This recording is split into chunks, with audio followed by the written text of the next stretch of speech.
Abrimos nuestras Biblias al libro de Génesis, capítulo 23. Génesis, capítulo 23. Vamos a estar leyendo todo el capítulo. Amén. Esta es la palabra del Señor. Fue la vida de Sara 127 años. Tantos fueron los años de la vida de Sara. Y murió Sara en Kiriat Arba, que es Hebrón, en la tierra de Canaán. Y vino Abraham a hacer duelo por Sara y a llorarla. Y se levantó Abraham de delante de su muerta y habló a los hijos de Ed, diciendo: extranjero y forastero soy entre vosotros. Dadme propiedad para sepultura entre vosotros, y sepultaré mi muerta de delante de mí. Y respondieron los hijos de Ed a Abraham y le dijeron: óyenos, Señor nuestro, eres un príncipe de Dios entre nosotros. En lo mejor de nuestros sepulcros sepulcra a tu muerta. Ninguno de nosotros te negará su sepulcro, ni te impedirá que entierres tu muerta. Y Abraham se levantó y se inclinó al pueblo de aquella tierra, a los hijos de Ed, y habló con ellos diciendo: si tenéis voluntad de que yo sepulte mi muerta de delante de mí, oídme e interceded por mí con Efrón, hijo de Zohar, para que me dé la cueva de Macpela, que tiene al extremo de su heredad, que por su justo precio me la dé, para posesión de sepultura en medio de vosotros. Este Efrón estaba entre los hijos de Ed, y respondió Efrón heteo a Abraham en presencia de los hijos de Ed, de todos los que entraban por la puerta de su ciudad, diciendo: no, Señor mío, óyeme, te doy la heredad, y te doy también la cueva que está en ella. En presencia de los hijos de mi pueblo te la doy, sepulta tu muerta. Entonces Abraham se inclinó delante del pueblo de la tierra y respondió a Efrón en presencia del pueblo de la tierra, diciendo: antes, si te place, te ruego que me oigas. Yo daré el precio de la heredad, tómalo de mí y sepultaré en ella mi muerta. Respondió Efrón a Abraham diciéndole: Señor mío, escúchame. La tierra vale 400 siclos de plata. ¿Qué es esto entre tú y yo? Entierra pues tu muerta. Entonces Abraham se convino con Efrón, y pesó Abraham a Efrón el dinero que dijo en presencia de los hijos de Ed, 400 siclos de plata de buena ley entre mercaderes. Y quedó la heredad de Efrón, que estaba en Macpela, al oriente de Mamre, la heredad con la cueva que estaba en ella, y todos los árboles que había en la heredad, y en todos sus contornos, como propiedad de Abraham, en presencia de los hijos de Ed y de todos los que entraban por la puerta de la ciudad. Después de esto, sepultó Abraham a Sara su mujer en la cueva de la heredad de Macpela, al oriente de Mamre, que es Hebrón, en la tierra de Canaán. Y quedó la heredad y la cueva que en ella había de Abraham como una posesión para sepultura, recibida de los hijos de Ed. El apóstol Pablo le dijo a los Gálatas: sabed por tanto que los que son de fe, estos son hijos de Abraham. Para las Escrituras, Abraham es el padre de los creyentes. Y se le designa así debido a que él figura como el modelo del hombre de fe. No como el modelo de un hombre de una fe perfecta, porque en lo que hemos estudiado de la vida de Abraham, eso no fue lo que caracterizó al patriarca, sino como el modelo de un hombre con una fe verdadera. Una fe que no solo creyó las promesas de Dios, sino que también obedecía al Señor que las dio. Y otra de las marcas de la fe de Abraham, que lo hacen el padre de los creyentes, es que era una fe que maduraba, una fe que crecía. Y es cierto que hemos visto a la fe de Abraham comportándose como un sub y baja, buenas y malas. Pero si estudiamos la vida de Abraham, las subidas de la fe eran más y mayores que sus descensos. Poco a poco hemos visto a Abraham obedecer y conformarse mejor a la palabra del Señor. Poco a poco lo hemos ido viendo cómo se convierte él en ese gran hombre de Génesis capítulo 22. Y esto es importante notarlo porque una de las cosas que el Nuevo Testamento enfatiza mucho acerca de la fe verdadera es que es una fe que madura, una fe que crece. El autor de los Hebreos, hablándole a esa iglesia en el primer siglo, probablemente en la ciudad de Roma, una iglesia que estaba sufriendo la persecución y cuyos miembros de esa iglesia estaban muchos pensando en desertar el cristianismo y volver al judaísmo. El autor de los Hebreos les escribe confrontándolos con la situación que estaban viviendo ellos espiritual y los confronta con la realidad de su fe. Y les dice esto en Hebreos capítulo 5. Debiendo ser ya maestros. ¿Por qué ya maestros? Porque esta iglesia fue plantada probablemente 20 o 30 años antes. Serán creyentes de 20 o 30 años de vivir en la fe. Debiendo ser ya maestros, después de tanto tiempo, tenéis necesidad de que se os vuelva a enseñar cuáles son los primeros rudimentos de las palabras de Dios. Y después les dice, todo aquel que participa de la leche es inexperto en la palabra de justicia porque es niño. Pero el alimento sólido es para los que han alcanzado madurez, para los que por el buen uso tienen los sentidos ejercitados en el discernimiento del bien y del mal. Y la acusación del autor de los Hebreos es, ustedes se han hecho tardos para oír. Su fe ha decrecido, ¿por qué? Porque no escuchan la palabra de Dios. 30 años después, si eran aún bebés en la fe. Y para el autor de los Hebreos, esta era una señal muy peligrosa de una fe falsa. La fe que no crece o está enferma o no existe. Contrario a ellos está Abraham. 30 años después de que Dios lo llamó a él de Ur de los Caldeos, vemos una fe creciendo en la vida de Abraham. Era evidente que él ha madurado en la fe. Él no solo creía, sino obedecía. Y es por esa razón que el capítulo 23 es igual de importante que el capítulo 22. Porque aquí también se nos muestra una fe madura de Abraham. Una fe que no cuestiona la providencia de Dios. Una fe más bien que obedece. Y una fe que está plenamente convencida de lo que Dios ha hablado. Eso es lo que vemos aquí en el capítulo 23. Ya Dios le había hablado a Abraham y le había dado el hijo prometido. Abraham ya había sabido que Dios es fiel a su palabra y así ofreció a Isaac, dijo el autor de los Hebreos. Pero había otra prueba para la fe de Abraham, la promesa de la tierra. Y esta es la prueba en la que Dios va a poner al patriarca 20 años después de aquella prueba en el monte de Moria. Y como veremos, otra prueba que demostraría la fe de Abraham como una fe verdadera. Abraham ya no era un bebé en la fe. La providencia del Señor y su espíritu han madurado esa fe.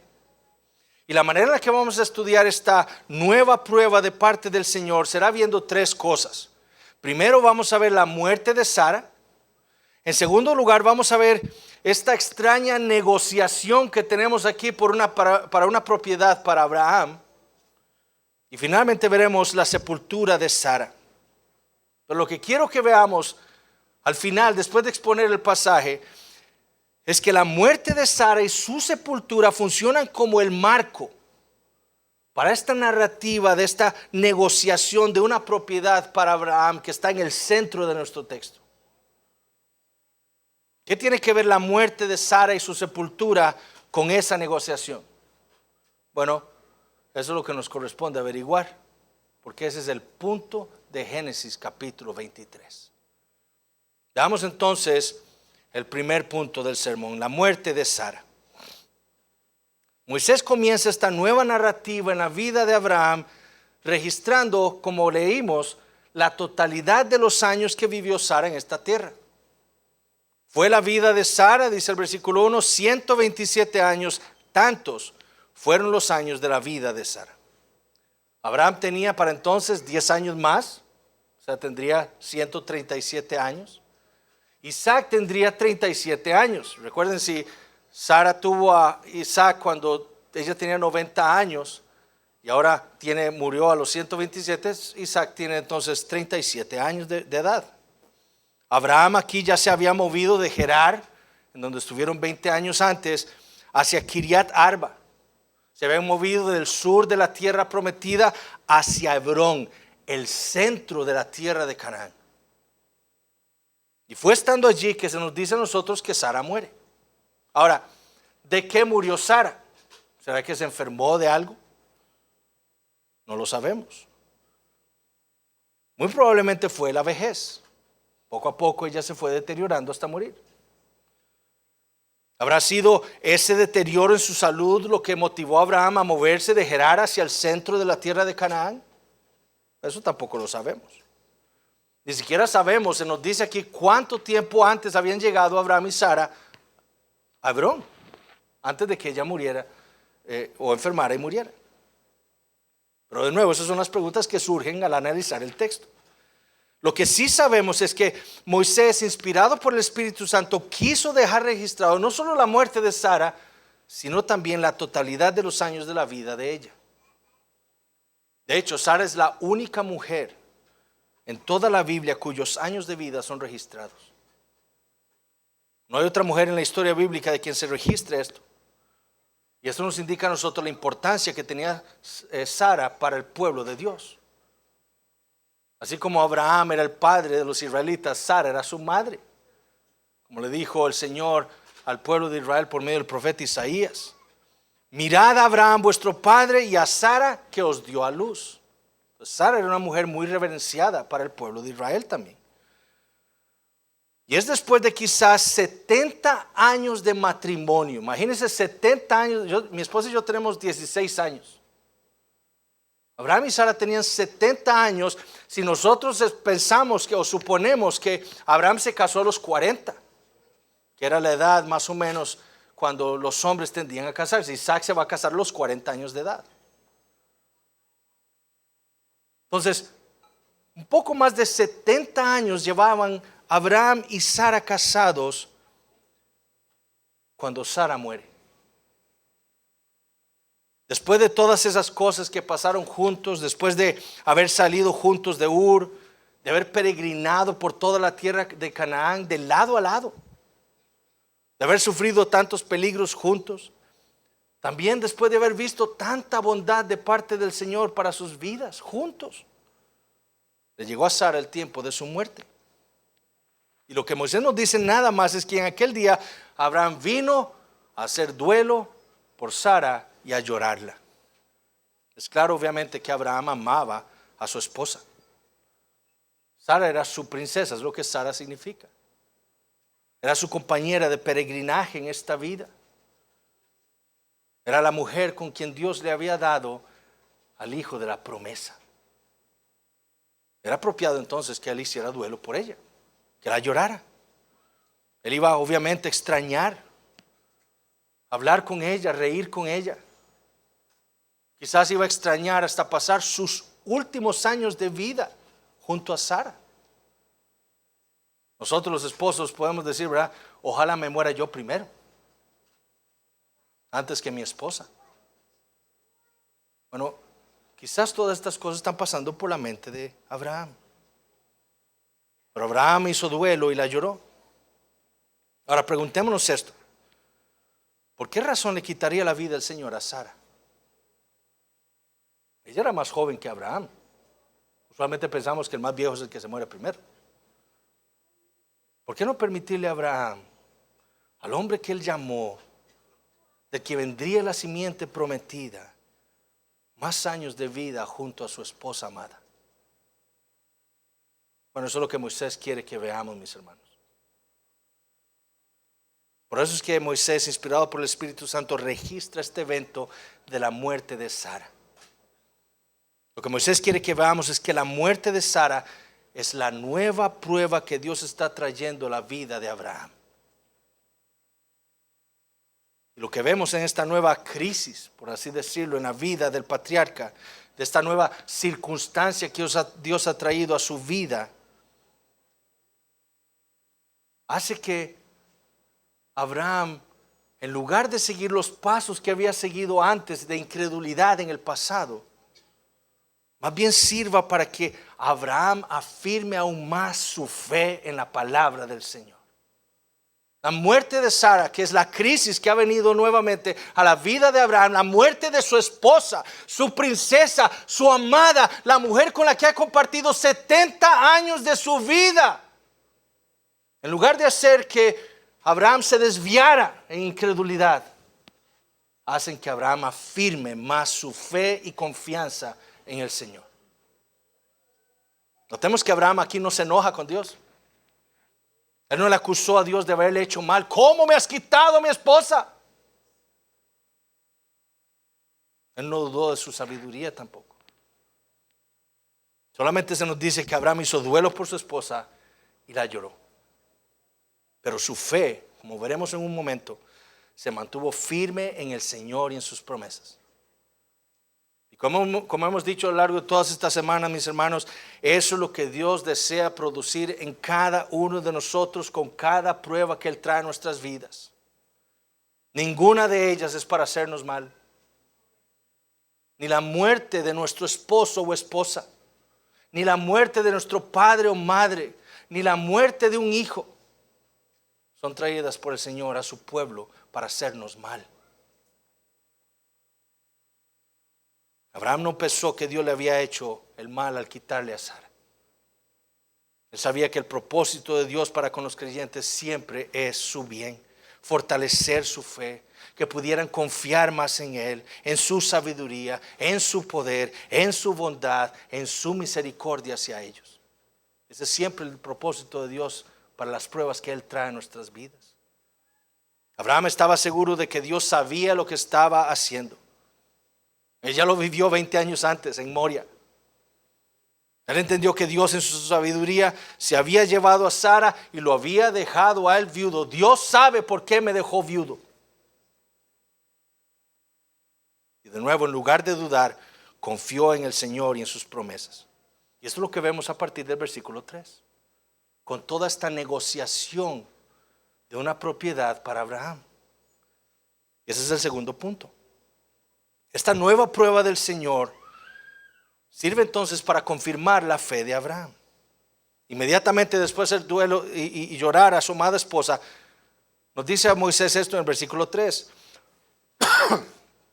Y se levantó Abraham de delante de su muerta y habló a los hijos de él diciendo: extranjero y forastero soy entre vosotros, dadme propiedad para sepultura entre vosotros y sepultaré mi muerta de delante de mí. Abraham ha aprendido, como ya hemos visto, que Dios es el creador de los cielos y la tierra. Él es el todopoderoso, Él es el Dios eterno cuya palabra nunca falla, en quien no hay injusticia. Él sabe que la muerte de Sara ha estado bajo el control del Señor. Y fue por eso que después de honrar a su muerta, dándole un duelo apropiado, Abraham entiende que la vida continúa. Su deber no es quedarse llorando sin hacer nada. No, su deber es seguir honrando al Señor, seguir viviendo su vida por la fe en medio de las circunstancias en las que el Señor lo ha puesto. Y es así como Abraham entiende que él debe adquirir una sepultura para Sara. Dios trae la muerte de Sara y Abraham dice: ok, no tengo dónde sepultar a mi muerta. ¿Qué tengo que hacer? Confiar en el Señor, creer en sus promesas. Y estando en Hebrón, entonces, ahí en la tierra que le correspondía a los hijos de Ed, Abraham entonces va a los líderes, a las puertas de la ciudad, como se nos dice en el versículo 10, y les pide una propiedad para sepultar a Sara.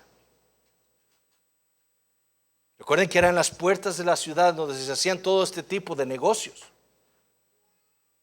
Y notemos que Abraham no está pidiendo un regalo.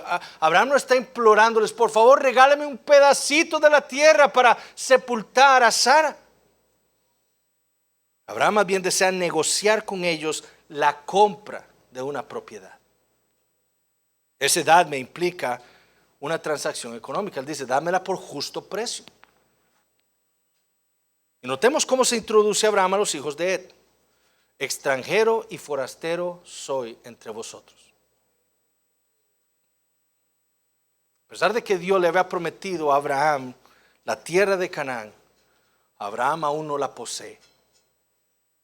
Él sabe que él es un extranjero y un forastero en medio de los hijos de Het. Por lo tanto, legalmente no tiene derecho para comprar y poseer una tierra. Sin embargo, como vemos, Abraham va a persistir hasta adquirir propiedad en la tierra de Canaán. Cuando los habitantes de Hebrón escuchan la petición de Abraham, ellos le dicen lo siguiente en los versículos 5 y 6 a Abraham: óyenos, y escúchenos cómo lo dicen: Señor nuestro, eres un príncipe de Dios entre nosotros. En lo mejor de nuestros sepulcros sepulcra a tu muerta. Ninguno de nosotros te negará su sepulcro, ni te impedirá que entierres tu muerta. Ahora, realmente el texto no es claro en el lenguaje, en mostrar si los hijos de Het están siendo solamente respetuosos con Abraham. Señor, tú eres un príncipe de Dios. Obviamente, por décadas los hombres, los habitantes de Canaán han sabido lo que Abraham hace por la bendición de Dios. ¿Quién es él? O el texto también podría estar diciendo que los hijos de Het están actuando astutamente con el propósito de no concederle los derechos de un pedazo de su tierra a un extranjero. No la compres, te la vamos a regalar. No queremos que nos la compren, no nos conviene que un extranjero compre un pedazo de nuestra tierra, entonces mejor te la regalamos. Si Abraham compraba esa tierra, eso le daría a él derecho sobre ella. Y quizás, de nuevo, el texto no es claro en el lenguaje, los hijos de Het no querían que esto sucediera. Y se la estaban ofreciendo para regalársela. ¿Por qué? Porque lo que se regala se puede quitar. En la antigüedad solamente los ciudadanos de una ciudad, de un pueblo, podían adquirir una propiedad. Abraham no hubiera podido tener ese derecho. Pero Abraham no quiere una propiedad regalada. ¿Cuántos de nosotros no hubiéramos dicho: qué bien, ya no tengo que ganar ni un 5, me la están regalando? ¿Verdad?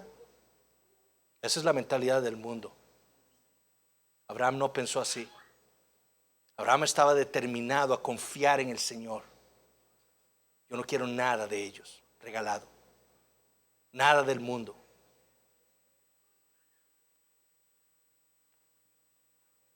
Abraham, mis hermanos, no estaba viviendo por su vista. Su fe estaba anclada en el cielo, no en las cosas de este mundo. Él estaba viviendo por la fe. Es por eso que él quería comprar esa propiedad en Hebrón, de nuevo, en el centro de la tierra de Canaán. Él no quiere un regalo que después le puedan quitar. Él desea una tierra la cual él posea todos sus derechos. Fue por eso que después de escuchar esa oferta, Abraham se levanta y respetuosamente le dice a los hetitas, versículos 7 al 9: si tenéis voluntad de que yo sepulte mi muerta delante de mí, oídme e interceded por mí con Efrón, hijo de Zohar, para que me dé la cueva de Macpela, que tiene el extremo de su heredad, que por su justo precio me la dé para posesión de sepultura en medio de vosotros. Macpela, como se nos dice en el versículo 17, era una propiedad que estaba al este de Mamre. Y Mamre, si ustedes recuerdan bien, fue el lugar en donde Abraham tuvo un montón de encuentros con el Señor. Fue ahí donde llegó al principio, donde levantó un altar para adorar a Dios. Fue ahí donde Dios hizo el pacto con él en Génesis capítulo 15, en Mamre, en el centro de la tierra prometida. Y quizás por esa razón es que Abraham quería adquirir un pedazo de tierra ahí. De nuevo, Abraham no desea que le den ni el mejor de los sepulcros de gratis para sepultar a Sara. Si Abraham aceptaba el regalo, implicaría que no tenía derechos sobre esa tierra. Por eso es que él desea comprarla. Como lo dice el versículo 9, para posesión de sepultura en medio de vosotros. Yo deseo que sea mía. El punto no es tener un lugar donde enterrar a Sara. El punto es poseer un lugar. Ese es el punto. Hermanos, este era un paso de fe para Abraham. Esta transacción, este negocio que está buscando hacer Abraham era un paso de fe. Él sabía que él era un extranjero y forastero en medio de la tierra de Canaán, pero sobre todas las cosas él sabía que Dios le había prometido la tierra a él y a sus hijos. Es mía. Y al yo comprar este pedacito de tierra, estoy diciéndole al mundo que Dios me la va a dar a mí. Dios le dijo: yo soy Jehová que te saqué de Ur de los Caldeos para darte a heredar esta tierra. Comprar entonces ese pedacito de tierra para sepultar a Sara era la expresión de una fe madura en Abraham. Una fe que creía aquella promesa del Señor. Esta tierra un día será mía y de mi descendencia. Por eso de nuevo es que Abraham insiste en comprarla. Él está abonándole a su fe de algo que sería suyo y de su descendencia un día. Y por eso dice: por favor, intercedan por mí ante Efrón para que me la venda. Pero Moisés nos dice que Efrón está ahí en medio de todos estos líderes, porque nadie lo va a buscar, sino que estando ahí escuchando a Abraham, Efrón se levanta y le dice: no, señor mío, óyeme, te la doy, te doy la heredad y te doy también la cueva que está en ella. En presencia de los hijos de mi pueblo te la doy, sepulta tu muerta.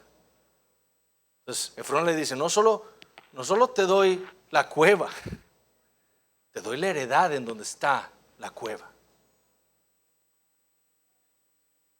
Efrón de nuevo insiste aquí en no venderle la tierra a Abraham. Él se la quiere regalar. Ahora le añade el pedazo de tierra donde estaba la cueva. Y de nuevo aquí el texto tampoco es claro en decir si este ofrecimiento de Efrón era un engaño o si realmente lo está haciendo con integridad de corazón. Es decir, el lenguaje no es claro en decirnos si Efrón realmente desea regalarle la propiedad a Abraham o si ahora más bien le está diciendo: no, te regalo la cueva y la propiedad porque sabe que Abraham quiere comprarla, entonces ahora sí le puedo aumentar el precio.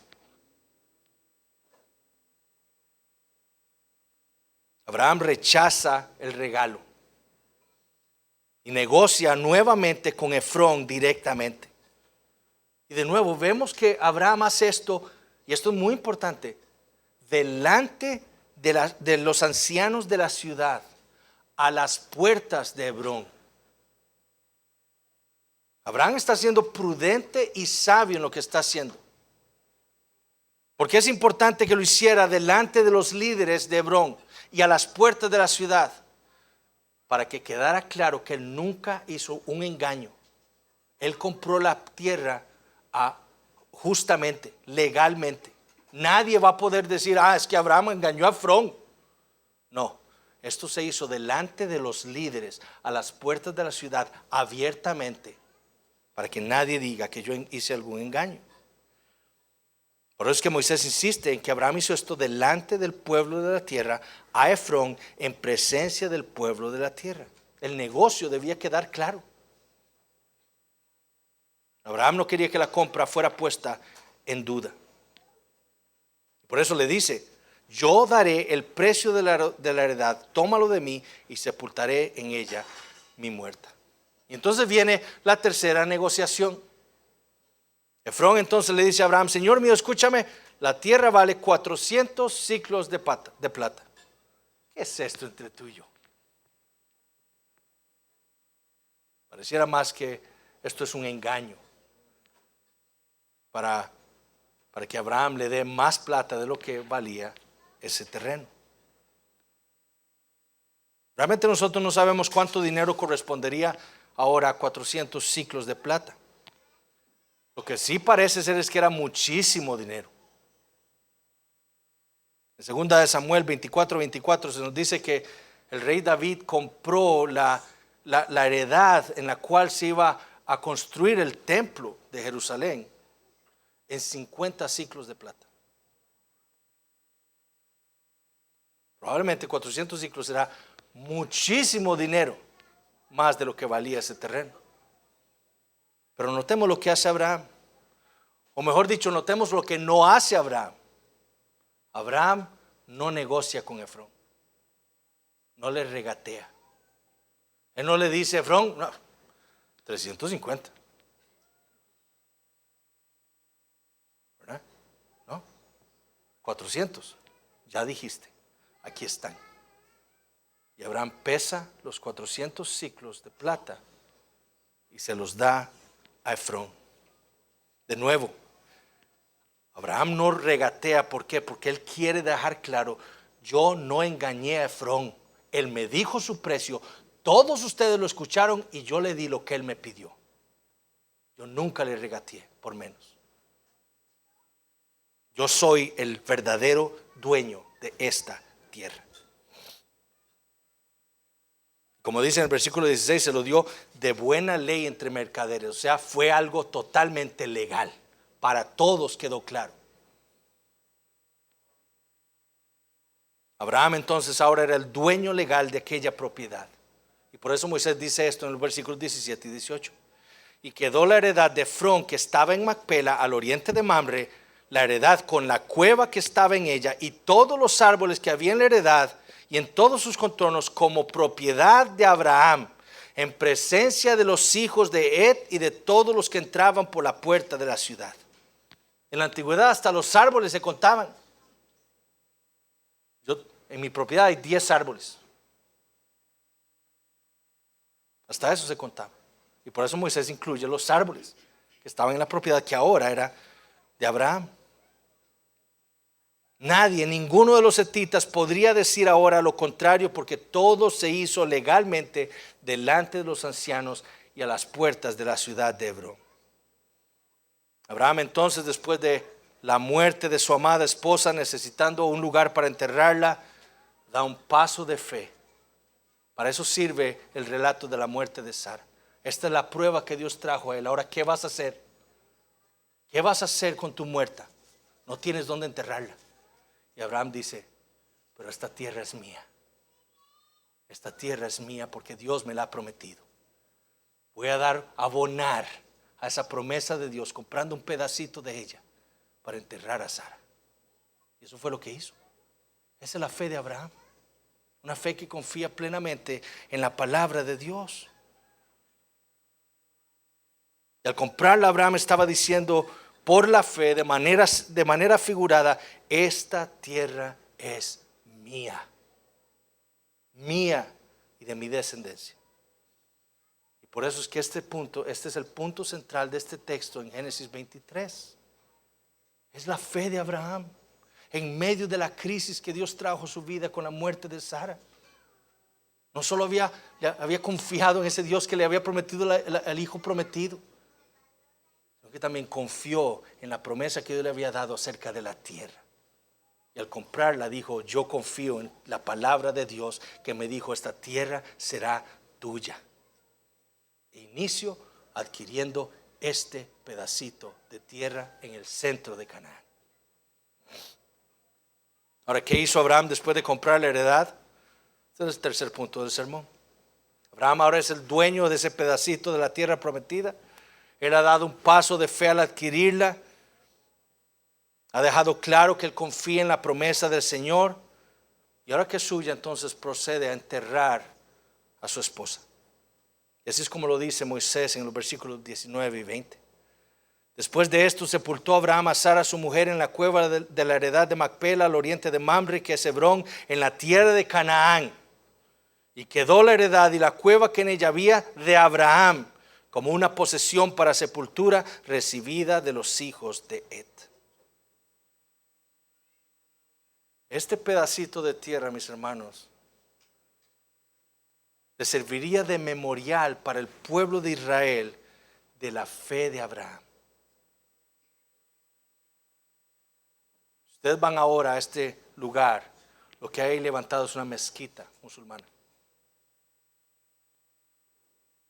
Pero para el pueblo de Israel, por los siglos, Macpela sirvió como un memorial de la fe de su patriarca. Fue allí donde Abraham sepultó a Sara. Fue allí donde Isaac sepultó a Abraham. Fue allí donde Jacob enterró a su padre Isaac y a su madre Rebeca. Fue allí donde Jacob enterró a Lea. Y fue allí donde José enterró a su padre Jacob. Todos ellos fueron sepultados en Macpela como una expresión de su fe a la palabra de Dios. Cuando José murió en Egipto, ¿qué le ordenó a sus hijos, a Israel? Cuando Dios nos saque de aquí, lleven mis huesos, sáquenlos de esta tierra de Egipto y los entierran en la tierra prometida. Esa fue la fe de los patriarcas. Ellos fueron enterrados todos ahí, dando evidencia de que ellos confiaron en la palabra y en la promesa del Señor de aquella tierra para ellos. Como Abraham, todos los patriarcas entendieron que poseer esa tierra que Abraham había adquirido de los hijos de Ed era un símbolo de la posesión que ellos tendrían de toda la tierra de Canaán en el futuro, como Dios se lo había prometido a Abraham. Sin embargo, mis hermanos, la fe de Abraham y la fe de todos los demás patriarcas iba mucho más allá de aquella tierra física que Dios le había prometido a Abraham y a su descendencia. Abraham se vio a sí mismo, dijo, como extranjero y forastero. A pesar de que Dios le había dicho, esta tierra te la daré a ti y a tu descendencia. Y así fue como el Señor quiso que su pueblo lo entendiera también. Para el Señor, la tierra de Canaán le serviría a Israel como una señal que apuntaría a una tierra infinitamente mejor, a una ciudad infinitamente mucho más valiosa.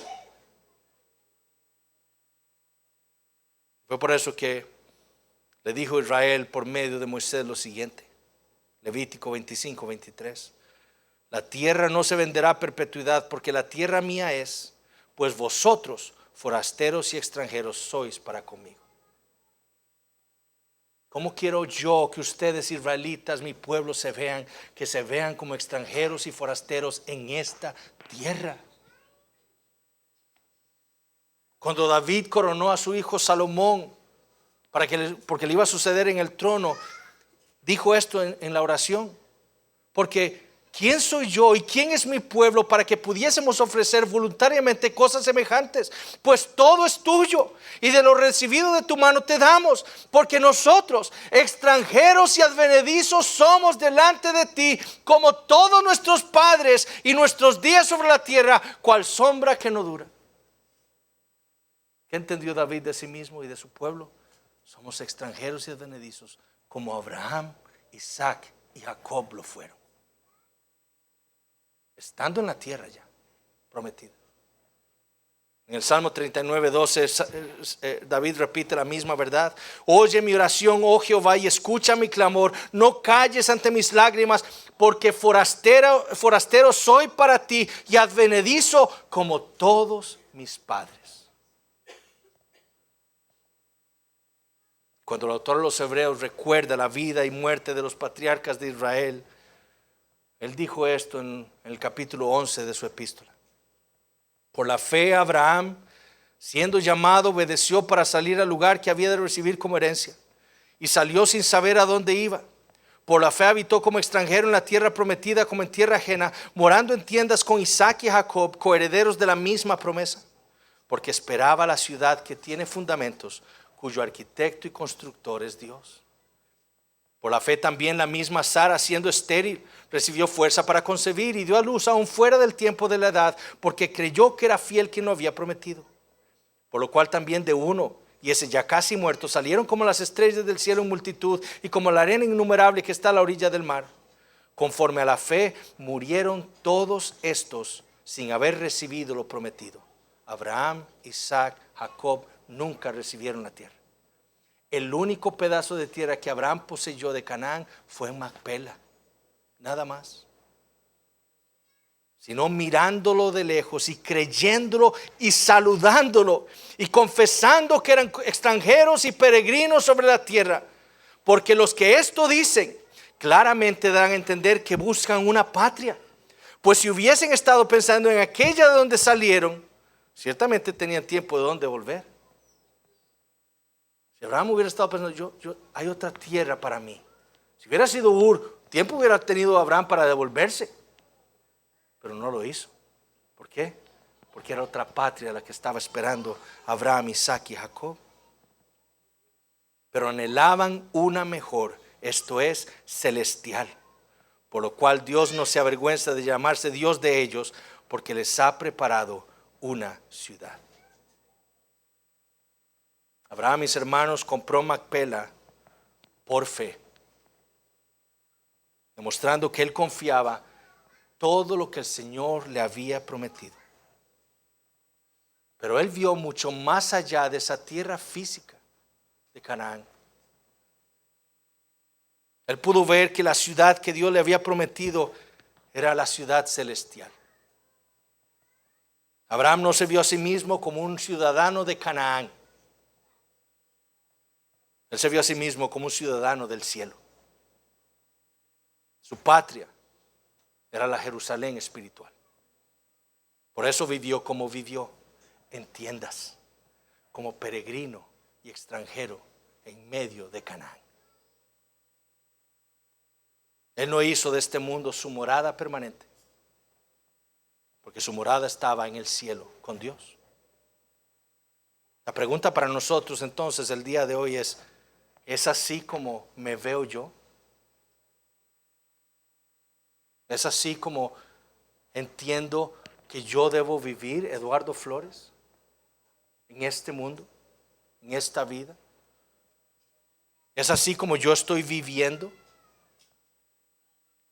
¿Qué refleja mi manera de vivir en esta vida? De mí y de la esperanza que yo digo tener. ¿Qué refleja la manera en la que yo, por ejemplo, gasto mi dinero aquí? ¿Refleja que yo estoy buscando una patria celestial? ¿Refleja que desprecio las cosas de este mundo como algo vacío, como un tesoro que va a perecer? ¿O refleja la manera en la que yo gasto mi dinero, que esta es la tierra que yo espero, que este es el mundo en el que yo he puesto mi esperanza?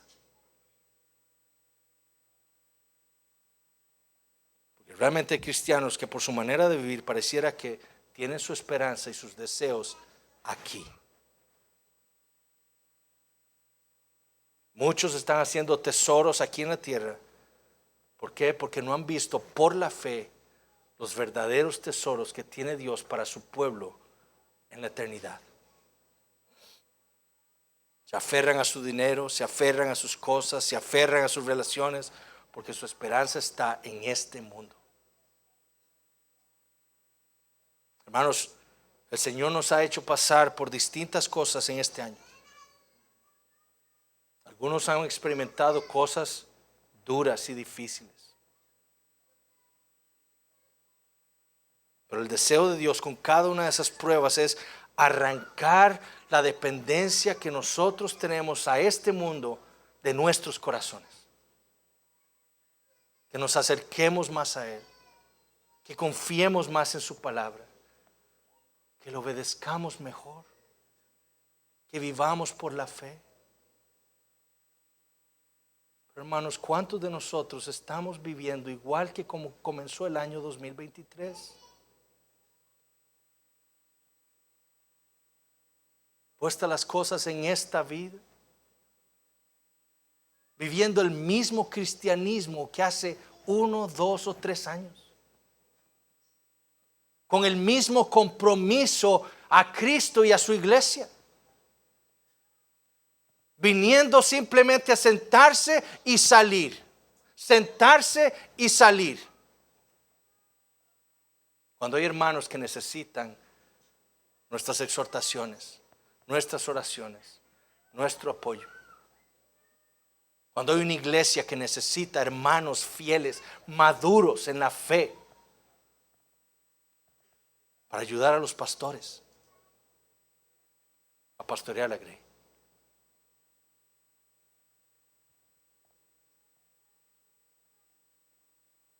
Nuestra esperanza está en el cielo, mis hermanos.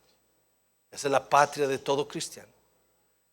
El Señor le dijo a sus discípulos, y hoy lo leímos en Juan capítulo 9, en la casa de mi Padre muchas moradas hay, si así no fuera, yo os lo hubiera dicho, voy pues a preparar lugar para vosotros.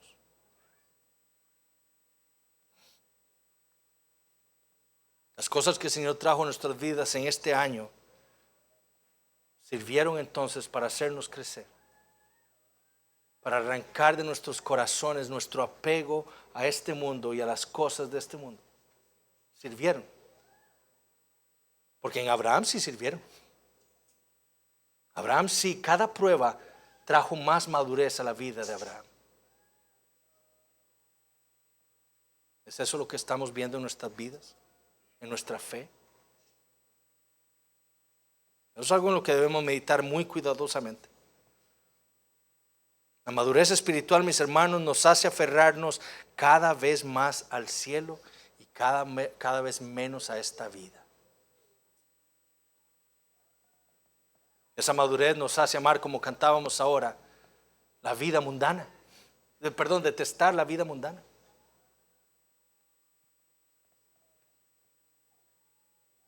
Nos hace amar más bien la santidad. ¿Por qué? Porque sin ella nadie verá al Señor.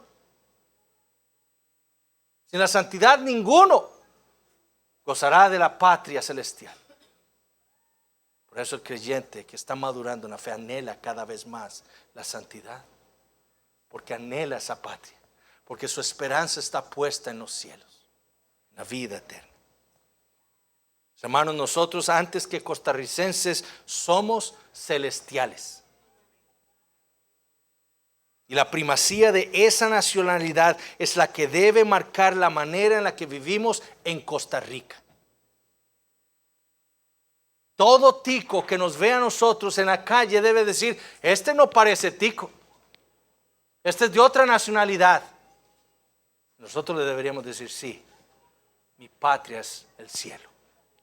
Con Cristo. Que este 2024 entonces sea un año para que nosotros podamos vivir por la fe, creyendo la palabra del Señor y sobre todas las cosas obedeciéndola. No de palabra, sino de corazón. Y usted que nos acompaña, hijos que están aquí entre nosotros, no hay esperanza para nadie si no es Cristo Jesús. Cristo Jesús. Abraham anhelaba esa patria y goza de esa patria ahora. ¿Por qué? Porque él puso su esperanza en la simiente prometida, en el Mesías, en el Señor Jesucristo, a quien Dios le mostró que vendría a este mundo para vivir una vida perfecta y a morir en su lugar para perdón de pecados y darle la vida eterna. Por eso es que Abraham está ahora con todos los patriarcas en el cielo, gozando de esa patria celestial. Y si usted no está en Cristo, si ustedes hijos no creen en Jesucristo, no tendrán esa esperanza. Dios ha abierto las puertas del cielo para que los que han creído en Jesucristo, los que están unidos a Él por la fe, entren con toda confianza. Vayan a Él. Oremos. Padre Celestial, te damos gracias por el tiempo que nos has dado en esta mañana para meditar en tu palabra. Te damos gracias, Señor, por Génesis capítulo 23 y lo que nos has enseñado por medio de él. Te pedimos, Señor, perdón por nuestra negligencia espiritual, por vivir vidas, Señor, tan mediocres. Te pedimos, Señor, por los hermanos que realmente están creciendo, madurando en la fe, que son de ejemplo para nosotros en este caminar cristiano. Que nosotros, por medio de ellos, podamos ser usados, Señor, por tu Espíritu Santo y cambiados y transformados de tal manera que podamos vivir para ti. podamos tener nuestra esperanza puesta en la patria celestial. Que podamos así, Señor, vivir vidas santas. Que den testimonio de la obra tuya en nuestras vidas. Señor, que esta iglesia en este año que viene, Señor, sea una iglesia, Señor, que dé testimonio del Evangelio de Cristo y de su poder transformador. Salva, Señor, a nuestros hijos, salva a todos aquellos que tú has traído en esta mañana. Y hazlo para tu gloria. En el nombre de Jesús oramos. Amén.